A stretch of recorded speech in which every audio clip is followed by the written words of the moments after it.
My name is Boots Riley from the Coup. I just want to give a message to the Young Gifted and Black Coalition. Thank you for doing what you're doing. You're taking part in history. You're shaping the way the future will be. And you're engaging in the world, which is the most that people could want in life, is to be part of the world and be engaged with the universe. And thank you for doing what you're doing.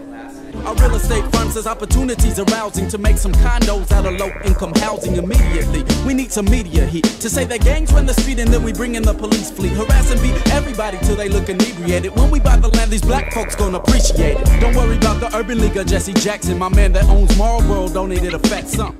I believe that in hip-hop right now, and in the world, when we talk about the Black Lives Matter movement, there's also another debate going on that is not as talked about. So if you take it to music, after Ferguson, there were a lot of rappers coming out and making songs in support of the movement, Black Lives Matter movement. But there were other statements being made by other hip-hop artists. For instance, right now I've been listening to Kendrick Lamar's album, and he has something in there. I can't quote him, but he said, he put out a quote that wasn't in music, that basically reiterated the other side of what we've been hearing for the last 20 years about what causes crime and what causes black folks to be incarcerated. And so what he said was, oh, everybody's mad when a cop shoots somebody, but nobody's mad when, black people kill black folks. And for most of the people here, I'll be preaching to the crowd, preaching to the choir when I say that, obviously it's much different when it's state-sponsored violence, first of all. And separately, what the question that's really out there is that also is talked about in hip-hop, but not directly, is what causes what we call crime in the first place, right? What is it? Is it, and some of our discussions, some of even what's been talked about in what's called conscious hip-hop has been informed by the lines that many nonprofit organizations have taken up, right? And what a lot of us will hear from even progressive sides is, okay, we have to stop the violence. We need to teach, and the way that we're going to stop the violence is we're going to teach young black people to be nice to each other. And that's the real cause. People don't know how to be nice. They weren't raised right, right? They don't, we need to teach people, how to dress right to get a job. And that will solve part of it. Or people are bored and that's why they're killing each other. And, not to say that some of these elements don't exist in the world in some way, but I think that many folks understand that the bulk of what we see as violence in communities of color comes from the fact that there's an illegal economy that people have to use to survive. And that all economies, legal or illegal, use violence to regulate themselves. If you want to, go into a grocery store and take out the food, somebody's meeting you with violence, or meeting you with a physical repercussion. Either somebody's coming and bringing those groceries back, it's probably going to be the police, or take you, or physically take you to jail, and that's at the least. You'll probably more will happen to you, and that that's how legal business operates in physical ways. In the 20s and 30s, or in the 20s, if you rob the liquor dude, gangsters come after you. Now you rob the liquor dude, the police comes after you. 15 years ago, you robbed the weed dude. Depending on who he is, either gangsters come after you, or nobody comes after you. Now you rob the weed dude, the police come after you. So business needs violence to regulate itself. If you have illegal business, you don't have the police doing your violence for you. You have yourselves doing violence in order to, and to the extent that there is a cultural component. Culture comes from how we survive. Right? Fishing villages make fishing songs. Fishing songs, I don't care if you go to an agricultural village and push fishing songs on them, they're not going to start fishing.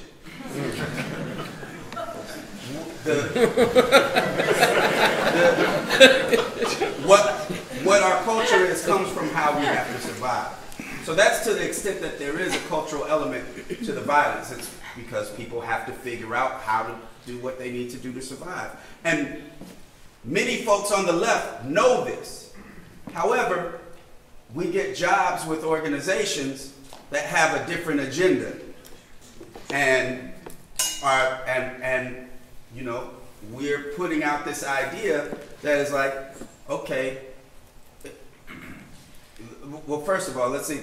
I think that we need after-school programs and people need things to do because we have, kids should have access to things to do. But it's usually positive in the sense that, look, all these idle minds are what's causing the violence that's going on out there. And what that does is that sends that's part of the argument that the police are using when they say, I had to shoot this guy, right? It's part of the same argument that's out there when they're out there saying, look, you know how kids are, and there's a good number of people of color that will agree with that. Like, before Rodney King, I was involved, before the Rodney King thing, which was the first, I think it was the first videotape of police violence. When we would try to do anti-police brutality campaigns, often what we were met with was like, oh, you must have swung on the cop first, Because we believe what we see on TV. We believe, all the cop shows that we watch, have made the argument for us. And so there's this argument, there's this talk being had about hip hop that has to do with this question in the first place. A lot of times what's being called conscious hip hop is hip hop that's telling the listener, oh, you don't have your mind right? You better get yourself together. You're not being a father to your child. You're not, and these are usually based on stereotypes and ideas that even if the artist is someone that comes from that community, the perception of the reality of what's around them is guided by all of these ideas. It's not really a one-on-one, I'm writing about what I see. We perceive what's going on based on what we're told often by the media, right? So a lot of times it's hard for people to even after 30, 40 years of being told that even through hip hop with like the Stop the Violence movement, all of that was all about stop the violence. Everybody just decided to stop the violence. You just decided to do the violence and therefore you can stop the violence. Then with no analysis of where this violence is coming from and the movements the types of movements that might be needed to talk about it. So we to actually address those problems. So we have all of these arguments coming to us, telling us what the causes of these violence are, and then when we make the music that's supposed to be conscious, supposed to be helping the world, it's usually often talking down to communities of color in the first place. It's not coming from a radical perspective as much as it is saying, hey, pull yourself up by your bootstraps, do your work, maybe even go to school and finish school, and that's the root of it, and love yourself. The problem is you don't love yourself. And that's true, right? We're all taught that we're nothing. But so many people are taught that they're nothing, and the difference is not in our head. The difference is in what the material resources we have access to are, and how we can survive. Now, so this conversation is going on, and Black Lives Matter is actually arguing something else. However, at this point, some of the resistance it's coming up with to, even in culture, is something that's not being addressed by the movement, which is, hey, you know, we don't need more, you know, hey, we're not a bunch of wild animals that need to be calmed down, and that's really what our problem is. Our problems are material. Our problems have to do with access to jobs that pay enough. Our problem has to do with how we have to survive in this economy. And then when we change that, that's when we change some of those other problems. But at on the one hand, we have one group of folks that are supposedly progressive arguing that people are too wild and untamed. And on the other hand, some of us know that that's not true. And this is some of the argument that really needs to be brought to the forefront.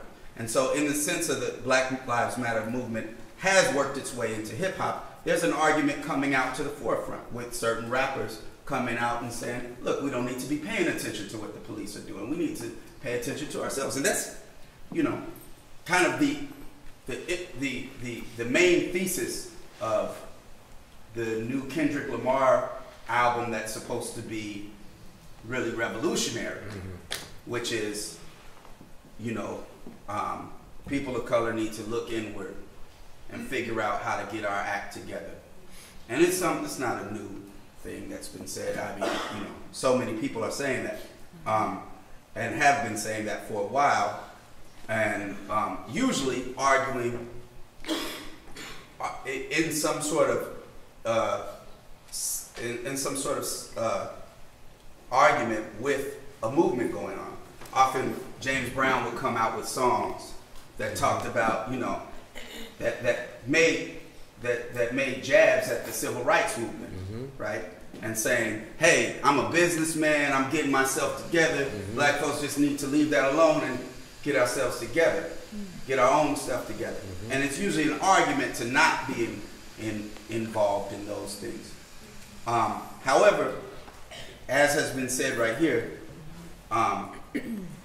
the Black Lives Matter movement, coming from, in a sense, outside of artists, coming in the same way that he illustrated came from outside of people involved in sports. It being a movement that people could visually see has made artists realize that they have to step up, that they have to be involved in something, that they have to say something. And so the further question that then gets asked is, okay, all of these murders are happening by police. What do we do about it? Well, I'm going to make a song that exposes the fact that murders are happening. And this goes for a little while. And maybe even artists come out, as they did in Ferguson and in New York, they come out and they get involved. But they end up facing the same question that we all are facing, which is, after we get people on the street, how do we make that actually change the situation? And a lot of that goes back to the question of economics in the first place, right? Because the question of how a movement has teeth. How does a movement affect things? Are we saying that if we get 1 million people on the street, 3 million people on the street, 5 million people on the street, say in front of the White House, that all of a sudden we'll have a lasting effect on policy and what it does against police violence? I think that it's possible something could happen there. But the question is how does power work under capitalism? And how, if we have people motivated, to do something, if we have, you know, 1 million people wanting to be involved, which I believe there's way more than that, how do we utilize that to show where the power is in this system? And one of the problems that we're having here is that the left, for the last 40 years, radicals, let's say this, for the last 40 years, have left some important struggles alone. You know, Radicals have left labor struggles alone. And by labor, I don't mean the existing unions only, SEIU, ILWU, whatever, that's fine. But radicals have left getting involved in labor struggles alone. And the reason why this is important is for us to have any power to change things, we have to be able to shut things down in a real way, right? We have to be able to stop industry. We have to be able to stop profits from working. And we're not going to do that just by blocking something physically. It has to be done by the people that work in these industries. They have to be on board, right? And they're not going to only be on board at the last minute when something happens and we respond to it. Radicals have to organize around labor struggles, but with a radical vision, not just around wages, not just around working conditions, but with a radical vision of building a revolutionary movement. With a radical vision that says, hey, we're here in St. Louis in these various industries. We're going to shut down industry, and we're going to shut down these industries until this cop is immediately fired and we get some other sort of redress. Then a movement has teeth. Not only does it then have teeth, but then people join it because they see some sort of possibility of outcome. I think a lot of the discussion that's being had is the same discussion that's always been had when you try to get people to a march, and people are like, well, what's a march going to do? And then sometimes they go way further to the right and they're like, well, marches don't do anything. For instance, Tupac at the end, right before he was dying, he was like, marches never did anything. Death row is the new civil rights movement, right? We're making businesses, creating jobs, things like that. And it's a reaction to the fact that radicals haven't presented another way that is actually effective. And a lot of that lack of effectiveness has to do with the areas of work we've stayed away from since the 60s. And since the 60s, a lot of things have turned more towards spectacle. Right? Turned more towards, let's get a lot of people in the street. Let's expose our grievances. Let's expose these things. And right now we're at a place where a lot of things are getting exposed. But people need to not only know that things are wrong and how they're wrong, but they need to feel like they have some way of changing them. And that's the linchpin. Like, a lot of people find out things are wrong and they ignore them because they think they have no way of changing them. And then we don't really have an answer for them. Our answer ends up being about as effective, if it's just, we need to get people in the streets. We're saying something that's not much more powerful than just voting. Like, we get a bunch of people in the street, those in power are going to see us and they're going to feel bad, right? One thing that I don't want to negate that, because the great thing that happens is you get a lot of people in the streets and people don't feel alone anymore, right? People understand that it does that part. People understand that other people agree with it. But we have to, once we get people there, we have to make people feel like there's some power there. And, a shift in strategy in the left happened, with the new left. And a lot of great things happened. A lot of great things, people coming out and being more outward about saying, I'm a revolutionary. People being more outward about saying, I'm a communist, I'm an anarchist, whatever. But some of the stuff we left behind was organizing around issues of the working class. Things that actually, how do we end up dealing with all of these problems that come with organizing movements that are multiracial, and we end up having to talk them out and talk about issues of racism and privilege. and these things get worked out in the meeting. But as we know, when you have a campaign to actually work around, a campaign to actually win together, those discussions happen in a much different way than when people are just sitting around trying to figure out how to be together. How to work together is a whole different thing, and it's much more productive of a conversation than how to just be in the same space together. And so a lot of the discussions that have happened since around campaigns that we don't even see, the strategy for, end up becoming ones that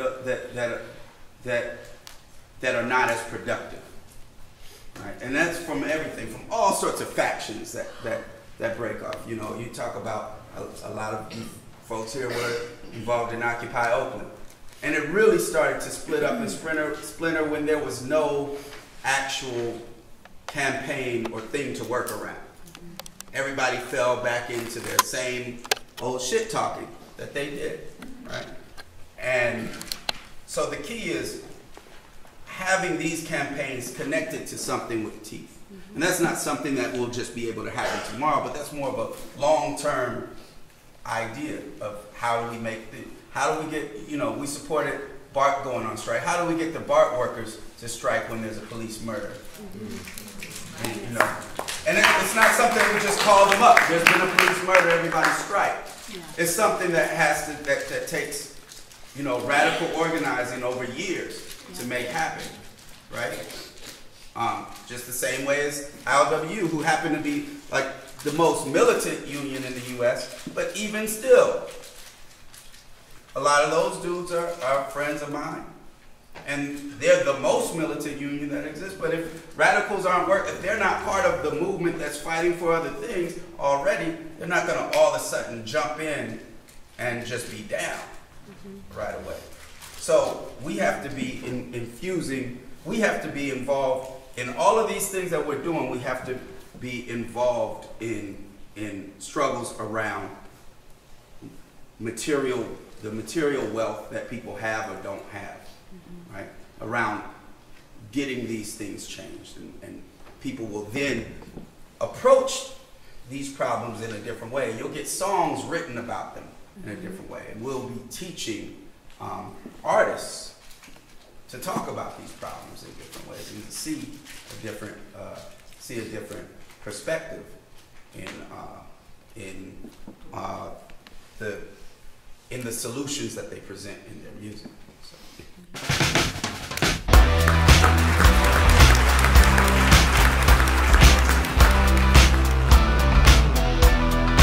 It's finna blow, cause they got the TV, we got the truth. They own the judges and we got the proof. We got hella people, they got helicopters, they got the bombs, and we got the guillotine. We got the guillotine, you better run. We got the guillotine.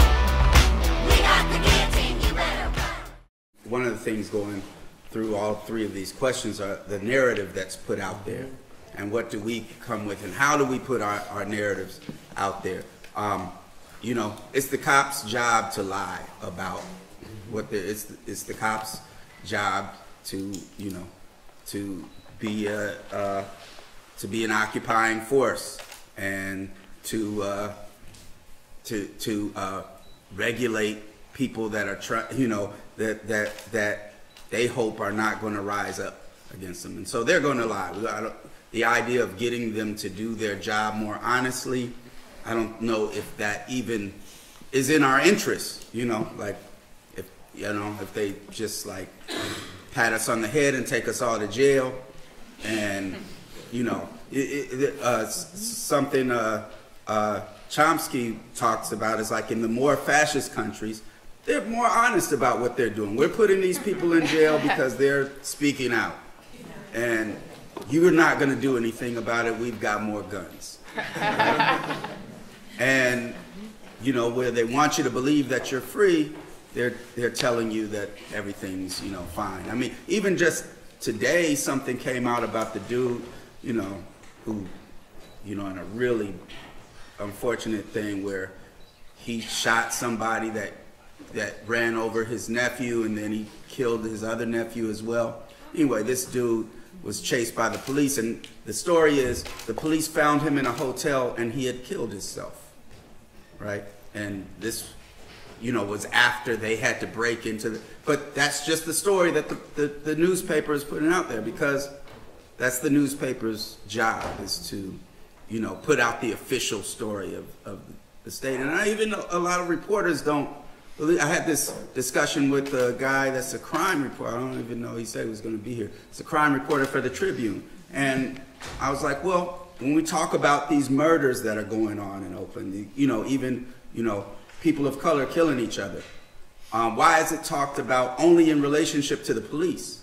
Why is it not talked about that whether the murder rate is up or down has to do with how much jobs are paying, right?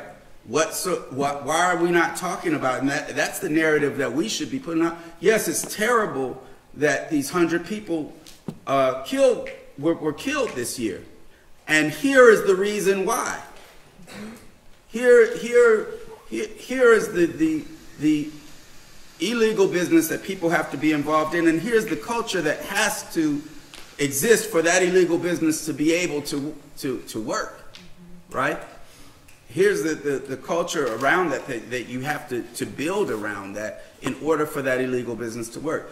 We wouldn't need that, you know, illegal business if we had a movement that made jobs pay enough, if we had a movement that made enough jobs. And that should be the narrative that we're talking about. And when I was having this conversation with this writer, he just had this idea that they wouldn't print that's not what people are thinking about, so that's not what would be printed, right? And you know, there's no one that can deny that will try to, maybe somebody will try to deny that connection, but that's the connection that we should be making, because as you said, you know, it doesn't go up or down based on the amount of police, but what it does go up or down, you know, the places where there is very little crime is not because there are a lot of police. It's because there's a lot of money and people are comfortable. You know, those same people would be doing you know, you take people from Beverly Hills and take their jobs away and make them have to figure out how to survive for 20 years, they're going to be shooting each other. You see it on reality shows all the time. Right? You know, so that's, you know, that's part of what has to be put out there. And I think that a lot of us understand these things, but one of the tactics that we used on the left beforehand was to not necessarily draw these connections, because I think we've been told that people aren't ready, that that's not where they're at, that's not where they're thinking. But I think so many people are thinking so much farther to the left than what the media puts out there, right? And we, you know, one of the things that I think you could say in the last, you know, 5 years that we found out, just, you know, how the Occupy encampments popped up in every single town around the United States, in towns where people didn't think anyone was against the government at all or against the system. They were popping up all over the place because everybody already is thinking the way that we're thinking. It's kind of like right after 9/11, I would be involved in a few different conversations, and there would always be one person even in the Bay Area saying, you know, we need to bomb Afghanistan. We need to just nuke them. You know, like there was always somebody saying that, and everybody standing around like, yeah. I'm like, wait a minute. And then I'll say something arguing with them, and then everybody else in that circle will agree with me. And what was happening is that we were all told on the media that everybody else agrees with the furthest to the right. And that's the job of the media, is to make you think that you're the most radical person in the room, right? To make you think that you're alone in your thinking. And so we then end up editing what we say based on our ideas of what everybody else believes. And it's a total lie. Even, you know, just going back to the Occupy thing, Fox News had done their own survey at the time saying, does what the Occupy movement stands for speak for you? And their viewers, 80% said yes.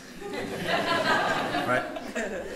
And they would put it into different terms. I was on the plane with these, there were two older women. From other things they said, I could tell they were Republican. And they were like, they're two older white women. And they were saying stuff about, this is a couple years ago, saying stuff about Obamacare, like, oh, you know, it's socialism. You know, I'm not with that. They're making us pay for everybody's health care. What they need to be doing is making these bankers pay for our health care, which is far more radical than anything that Obama was talking about, right? And so, because everyone doesn't use the same lingo that we do, and then sometimes people have other contradictions, we're not seeing how many of our ideas could go further, and we edit what we say and what we put out based on that. But the idea, you know, throughout the years in Oakland, I've put out to different people running for city politics about, well, if you want to stop crime in Oakland, why don't you put out that your plan is to have a real rent control and to support building militant unions out here. And they were like, yeah, but that's not what people want to hear. And then in their mind, that's, you know, they're being very opportunist and just saying that, like, that's not what people want to hear, and people aren't there. You know, it's not that they disagree, and of course they're politicians, so they might just be agreeing with me just to figure out how to agree. But the point is that the average everyday person understands more about how the system works than we give them credit for. And the narrative, we need to be making these connections, you know, with poverty and crime, and with the solutions to poverty, because sometimes poverty is talked about as like just some disease, like, oh, there's poor people and what do we do, you know, that sort of thing. Let's, you know, and then you could even use poverty in that way. We're going to teach people not to be poor. They can figure out how to do their checkbooks, and, you know, that's really something that gets put out there. Like, people need classes on how to do their checkbooks, and then they'll be out of their poverty, and, you know, but we need to put that out there, that that we need to make these jobs pay more. And that the idea that these cops, it's not about a personality thing. I don't care what personality they go in there with. If they're going to remain a cop, they're going to end up having a certain idea about who their enemy is. I mean, speaking to your suggestion before, I'm pretty sure most of the cops in Nigeria are black. And they are no less brutal to the people than cops are here. And there are a lot of black cops in Oakland already, who some are infamous for their brutality, right? And you know, the idea of changing it from within, the problem is not within the police. The problem is not within the police. It's not in their heads. It's not like they're gonna, you know, just see the light and be able to do their job in a different way. Their job is to, quote unquote, fight crime by looking at the people on the street around them. And that's the problem. If they want to fight crime, they would not be looking on the street around them. If you want to fight crime, you have to change how the money is being stolen in the first place. And you know, and that's on the job, that's in the banks, that's on Wall Street. And that sounds like a pie in the sky sort of thing. That's more the FBI, what you talking about. No, but they're not, even the FBI is not going to be able to change the system, right? The civilian population, you talk about white crime. Well, that's the crime that creates the other crime. So if you're going to, just by virtue of being a cop trying to stop the actions of people trying to survive on the street, your job is going to be an oppressive one. You know, we could have a whole campaign to get nicer executioners. Let's get nicer executioners on death row. They're still an executioner. And that's what we're doing. Yeah, I mean,